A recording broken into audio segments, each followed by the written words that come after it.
No nii. Tere tulemast Warung Indonesias. Nii, me see aastat pakume mingi uus menu, see on magustoit, Happy Jelly, et kindlasti proovige.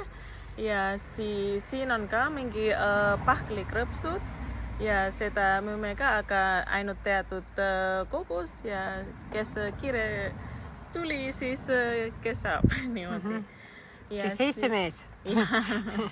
Ja siis siin on lapsesõbralik ja et lapsed saab mängivad siin ja siis hiljem laupäev siis kindlasti paneme mingi midagi muud ka veel ja siis mõned lauad. Need, kes varem ei ole teie kohvikus käinud, et kordame selle vana menüü ka üle, et siin on need kevadrullid, hästi popid asjad. Ja, kevadrullid näiteks ja siis nuudlid, praetud nuudlid kindlasti, kanasuppi ja siis nasi campur, kus on nagu valge riis ja siis mingi wokiuba ja siis kana, munakari ja siis baklašaniga ka ja siis mingi krõpsud ka.